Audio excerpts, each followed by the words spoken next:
Welcome to my channel. Sourav రావడంతో బయటపడ్డ మనోహరి నిజ స్వరూపం. ఊహించని నిర్ణయం తీసుకున్న అమర్. అసలు ఇదంతా ఎలా జరిగిందో ఏంటో తెలుసుకోవాలి అనుకుంటే ఈ వీడియోను చివరి వరకు స్కిప్ చేయకుండా చూసేయండి. ఇక ఫాదర్స్ డే అయితే వచ్చేస్తుంది. వచ్చేయడంతో ఇంకా పిల్లలందరూ కూడా చాలా హ్యాపీగా అమర్కి విష్ చేస్తారు. ఇక విష్ చేసి చాలా ఇదిగా నవ్వుతూ ఇంకా నవ్వుకుంటూ ఉంటారు. అలాగే హ్యాపీ ఫాదర్స్ డే డాడీ, నిజంగా నువ్వు మాకు డాడీ అవ్వడం అనేది మేము చేసుకున్న అదృష్టం అని చెప్పేసి ఇంకా అలా మాట్లాడుతూ ఉంటారు. ఇక మరోపక్క రామ్మూర్తి కూడా వస్తాడు ఇంటికి. రామ్మూర్తి కూడా రావడంతో ఇంకా బాగా ఏమో ఎదురెళ్ళి డాడీ హ్యాపీ ఫాదర్స్ డే నాన్న అని చెప్పి ప్రేమగా చెప్తూ ఉంటుంది. చాలా థ్యాంక్స్ అమ్మా అని చెప్పి ఇంకా అలాగే ఎమోషనల్ అవుతూ ఉంటారు. ఎమోషనల్ అవుతూ ఉంటే ఇంకా బాగా ఏమో సరే రండి నాన్న అని చెప్పి బ్యాగులు తీసుకెళ్ళిపోతూ ఉంటారు. ఇక అప్పుడే అరుంధతి కూడా వచ్చి హ్యాపీ ఫాదర్స్ డే నాన్న అని చెప్పి అనేసరికి ఒక్కసారిగా ఎమోషనల్ అయిపోతాడు. చల్లగా ఉండు తల్లి అని చెప్పేసి అలా దీవిస్తూ ఉంటాడు. దీవించిన తర్వాత ఇంక లోపలికి వెళ్తాడు. లోపలికి వెళ్ళిన తర్వాత అమ్ము ఏమో ఇక డాడీ ఇదిగో డాడీ నీ ఫాదర్స్ డేకి స్పెషల్గా నేనే నా చేతులతోనే వేశాను ఇది అని చెప్పి పెయింటింగ్ అయితే చూపించింది. పెయింటింగ్ చూపించేసరికి ఇంకా ఒక్కసారిగా ఆ పెయింటింగ్ చూసిన అమర్ అయితే చాలా హ్యాపీగా ఫీల్ అవుతూ ఉంటాడు. అలాగే ఆనంద బాష్పాలు వచ్చేస్తూ ఉంటాయి కళ్ళలో నుంచి. ఇంకా అమ్ముని కూడా దగ్గరికి తీసుకుంటాడు. దగ్గరికి తీసుకొని నిజంగా చాలా సంతోషంగా ఉందమ్మా అని చెప్పేసి ఎమోషనల్ అవుతూ ఉంటాడు. ఏంటి ఈ బొమ్మ చూసి అంతలాగా ఎమోషనల్ అవుతున్నారు ఈయన అని చెప్పి బాగా అనుకుంటూ ఉంటుంది. అనుకుంటూ ఉండి ఇంకా అలా వెళ్ళి చూసేసరికి ఒక్కసారిగా ఇంకా షాక్ అయిపోతుంది. షాక్ అయిపోయి ఇంకా ఇదేంటి పక్కింటి ఆవిడ బొమ్మ వేసి ఇంకా ఈయనేమో ఇంత ఎమోషనల్ అయిపోతున్నాడేంటి అని చెప్పేసి అలా అడిగేసిద్ది మాటలో మాట. అడిగేసరికి ఏం మాట్లాడుతున్నావు నువ్వు అని చెప్పి అనేసరికి అవును ఈవిడితో నేను రోజు మాట్లాడుతున్నాను కదా, పక్కింటి ఆవిడే కదా, పక్కింటి ఆవిడ ఫోటో చూసి మీరెందుకు ఎమోషనల్ అవుతున్నారు అని చెప్పి అడిగేసరికి పిచ్చి పిచ్చిగా ఉందా తను నా భార్య అని చెప్పి అనేసరికి ఒక్కసారిగా బాగా అయితే షాక్ అయిపోతుంది. ఏం మాట్లాడుతున్నారండి, తను తను మీ భార్య ఏంటి, మీ భార్య చనిపోయింది కదా అని చెప్పి అనేసరికి అవును నా భార్య చనిపోయింది కాబట్టే నా కూతురు ఈరోజు నా భార్య ఫోటో వేసేసరికి నేను ఎమోషనల్ అవుతున్నాను, నీకు ఆ మాత్రం కూడా తెలియట్లేదు. చూడు ఇంత హ్యాపీ మూడ్లో నువ్వైతే నా మూడ్ని డిస్టర్బ్ చేయకు, స్పాయిల్ అంతకన్నా చేయకు. నీతో నాకు గొడవ పడే ఓపిక ఇంకా తీరిక రెండూ లేవు, దయచేసి మమ్మల్ని వదిలే అని చెప్పేసి ఇంకా అలా అంటాడు. అయ్యో అది కాదండి, ఈవిడితో నేను రోజు మాట్లాడుతున్నాను, ఈరోజు పొద్దున కూడా కనిపించారు నాకు అని చెప్పి అనేసరికి ఒక్కసారిగా ఇంకా అమర్ అయితే షాక్ అయిపోతారు. ఏం మాట్లాడుతున్నావు నువ్వు, అసలు ఏమనుకుంటున్నావు, నా భార్యతో నువ్వు మాట్లాడటం ఏంటి, నువ్వు రాకముందే నా భార్య చనిపోయింది, ఆ విషయం నీకు తెలుసు కదా, అయినా కూడా నువ్వు ఇలా మాట్లాడుతున్నావేంటి అని చెప్పి అనేసరికి ఏమో అండి అవన్నీ నాకు తెలీదు, కానీ మీ భార్యతో మాత్రం నేను రోజు మాట్లాడుతున్నాను అని చెప్పి అనేసరికి ఇంకా ఆ ఫోటోని ఒక్కసారిగా రామ్మూర్తి కూడా చూస్తాడు. చూసేసరికి ఒక్కసారిగా ఇంక షాక్ అయిపోతాడు.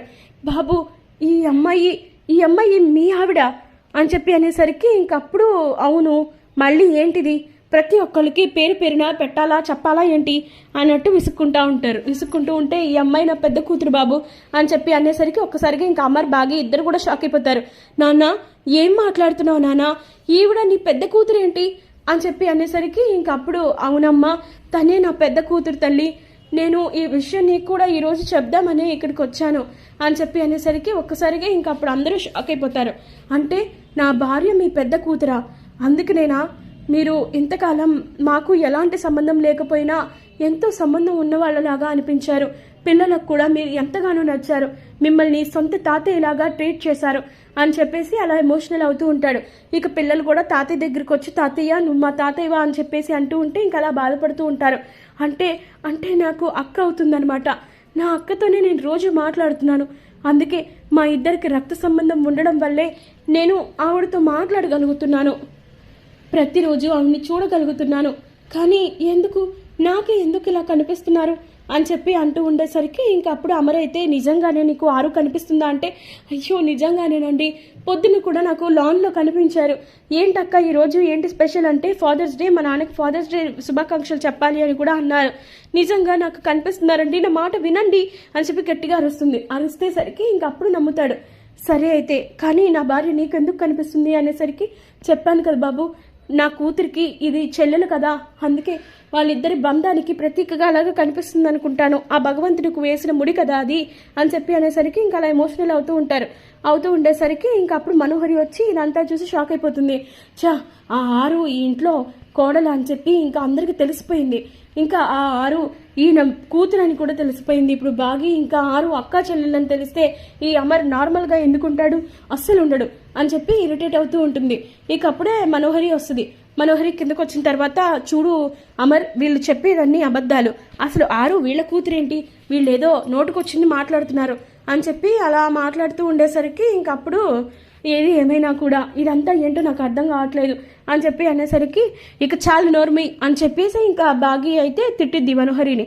వీళ్ళ ఆవిడ్ని చంపేసింది నువ్వే కదా, నన్ను కూడా చంపడానికి నువ్వు ఆ బాబ్జీ గారికి డబ్బులు ఇచ్చావు, ఇదంతా చేసింది నువ్వే కదా అంటే నోర్మి మిస్సమ్మ, పిచ్చి పిచ్చి మాటలు మాట్లాడుకో అని చెప్పి మనోహరి తిట్టిద్ది. అప్పుడే ఇంకా ఎవరు పిచ్చి మాటలు మాట్లాడుతున్నారు అని చెప్పి సౌరవ్ అయితే ఎంట్రీ ఇస్తాడు.